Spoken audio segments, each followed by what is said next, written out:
سلام. حال همه ما خوب است.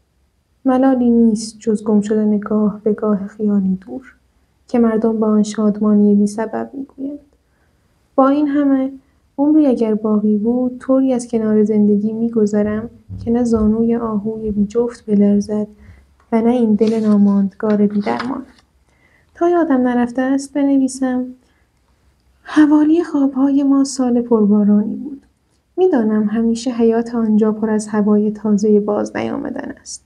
اما تا لااقل حتی هر وهله گاهی هر از گاهی ببین انعکاس تبسم رویا شبیه شمایل شقایق نیست. راستی خبرت بدهم. خواب دیدم خانه‌ای خریدم بی پرده، بی پنجره، بی در، بی دیوار. هی بخند. بی پرده بگویمت. چیزی نمانده است من 40 ساله خواهم شد. فردا را به فال نیک خواهم گرفت. دارد همین نزدیک فوج کبوتر سپید از فراز کوچه ما می‌گذرد. باد بوی نام کسان من می‌دهد. یادت می‌آید رفته بودی خبر از آرامش آسمان بیاوری؟ نه لیرا جان.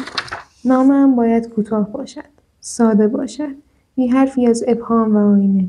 از نو برایت می‌نویسم. حال همه ما خوب است. اما تو باور نکن. شاعری که مطمئنم شعرهاش رو خیلی دوست داریم هممون. من به شخص خیلی شعرهاش رو میخونم، علالخصوص موقعی که حالم شاید خیلی خوب نیست. اما از یک طرف این شاعر نقاش هم هست و نقاشیهاش رکورددار قیمت در حراج تهران هستش، بعدی که بالای 3 میلیارد یا حتی فکر کنم 3 میلیارد فروش داشته کارهاش.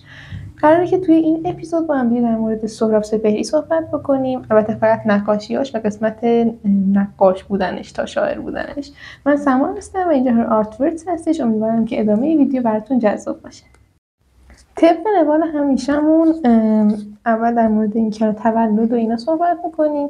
سهراب سپهری متولد مهر سال 1307 و در اردیبهشت سال 1359 فوت کرده. خب خیلی مشهور هست علالخصوص به عنوان شاعر و نویسنده. اما نقاشی‌هاش هم به نظر من به خاطر همون مشهور بودنش در شعر و نویسندگی خیلی فروش بالایی داشته و کارهاش هم شاید باب میل هر کسی نباشه، اما میتونیم که در موردش گفتگو بکنیم. شاعر، نویسنده و نقاش بوده. تحصیلاتش توی دانشکده هنرهای زیبای تهران درس خونده. استخدام شرکت نفت بوده بعداً، ولی استعفا میده چون به هر حال ما اون چی میگن شمایل کلی که از زندگی سهراب داریم میدونیم که آدم لطیفیه و حالا چون یکم هنرمند بودن درش خیلی بیشتر شاید هست و با شاعرانگی کاتی شده، سخت بوده بهتر براش کار کردن تو شرکت نفت. از اونجا استعفا میده و شروع میکنه به برگزاری نمایشگاه‌ها و از دانشگاه هم فارغ التحصیل میشه و شروع میکنه به تدریس در هنرستان هنرهای زیبا و توی همین بین شعر هم چاپ میکرده که فکر کنم شعرهاش بیشتر باعث مشهور بودنش شده چون با شاعرهای دیگه هم ارتباط داشته، فروغ، نیما. چیزی که خیلی توی زندگی سهراب به چشم میاد سفرهاش هستن. سفرهایی که اگر کتاب هنوز در سفرم رو که فکر کنم سال پیش یا 2 سال پیش چاپ شد از سهراب، کتابی بود که شعرهای چاپ نشده و نامه‌هاش بود که به نظر من خیلی نامه‌های دلنشینی داره یا میتونه حتی با شعرهاش برابری بکنه. نامه‌هاش انقدر نامه‌های خوبی هستن. به کجاها سفر میکنه؟ به هندوستان، پاکستان، افغانستان، ژاپن و چین و این سفرها به طب یک دید خیلی کلی و خوبی از متفاوتی به اون فرد میده و علالخصوص که توی ژاپن هم هنر حکاکی روی چوب رو یاد میگرفته و یاد گرفته. اما خب من خیلی توی حالا تایتل هم شاید بنویسم رکورددار قیمت نقاشی مدرن ایرانی برای این اپیزود. اما خود سهراب توی شرایطی زندگی نمی‌کرده که بتونه، علالخصوص وقتی به سفر میرفته و خارج از ایران بوده، توی شرایطی زندگی نمی‌کرده که بتونه هزینه‌های خودش رو هم بتونه حتی بپردازه اون هزینه‌ها رو. برای همین بیشتر اوقات شیشه‌های ماشینا رو پاک می‌کرده و اینجوری خرج خودش رو در می‌آورده و این خب ناراحت کننده است که بعد فوت یک هنرمند مشهور میشه و خیلی کارهاش به فروش میره، همون کسی که وقتی که زنده بود کسی زیاد محل نمیداد به کارهاش. اگه بخوایم در مورد نقاشیش صحبت بکنیم و حالا چیزی هست که ما میخوایم راجبش حرف بزنیم، سهراب بیشتر اگر دیده باشید کارهاش رو یا توی حراج‌ها معمولاً به فروش میرن و میذارن درخت میکشه، اما نه خود حالت کلی و اون فرم درخت، بیشتر بافت درخت. انگار چند تا تنه رو انتخاب کرده، کارها رو میزنه براتون، چند تا درخت تنشون رو انتخاب کرده و بافتشون رو بیشتر تلاش کرده که نشون بده و این خیلی متفاوت تر هست. شاید به خاطر همون سفرهایی بوده که باعث شده دیدش تغییر بکنه. و خب توی این نقاشی ها هم که معمولا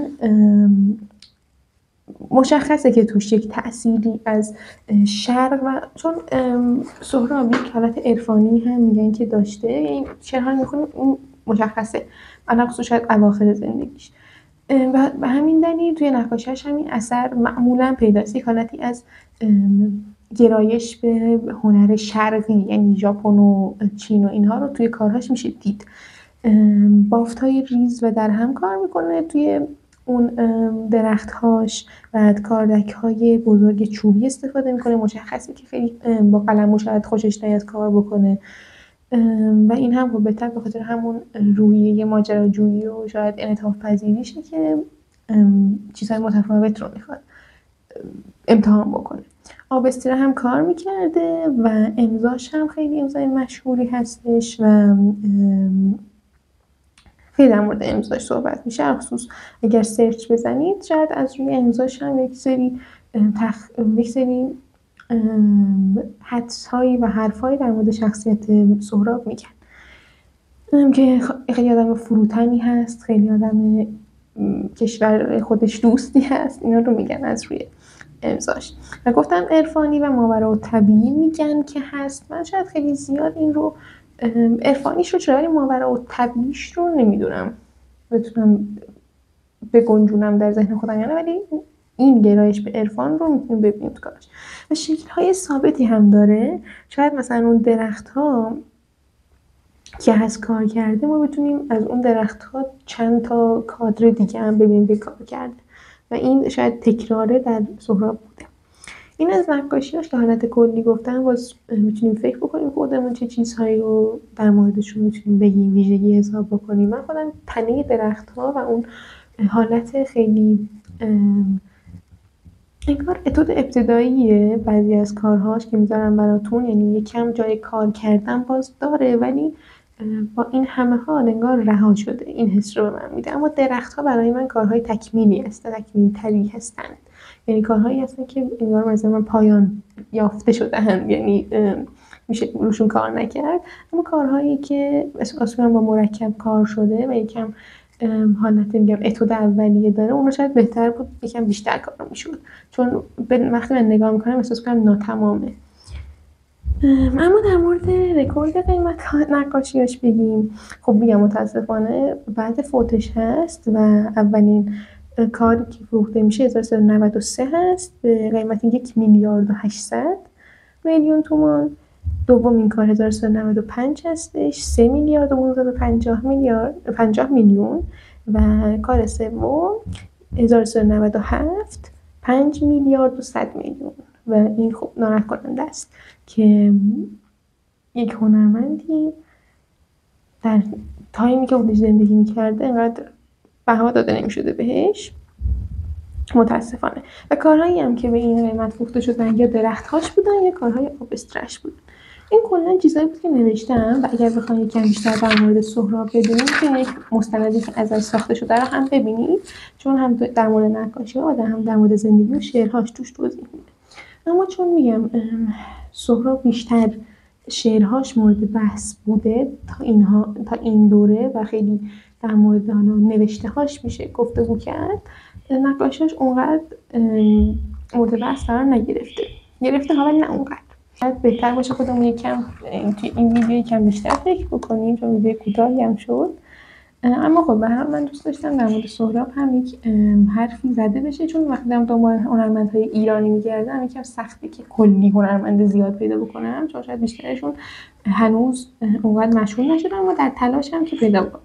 چشمم که به اسم سهراب افتاد، دوست داشتم واقعا در موردش بیشتر بدونم و بگم. شاید من حتی اگر نرم دنبالش رو بگردم، یک فردی که ویدیو رو میبینه بره و بگرده دنبال این فرد، کارهاش، یعنی بیشتر در مورد کارهاش حرف بزنم. اما در کل من درختاشو خیلی دوست دارم و اینکه به بافت توجه میکرده برام خیلی ارزشمند و جالبه. شاید اگر بخوایم یک درسی از این ویدیو بگیریم این هستش که به بافت چیزها هم توجه بکنیم و بگردیم دنبال این که چرا یک نفر میره دنبال بافت چیزها و دنبال اونها میگرده. متشکرم که ویدیو رو تا اینجا تماشا کردید. امیدوارم که براتون مفید بوده باشه. درسته هرچند کوتاه هم نیاز بود که راجع به سهراب با هم دیگه صحبت بکنیم.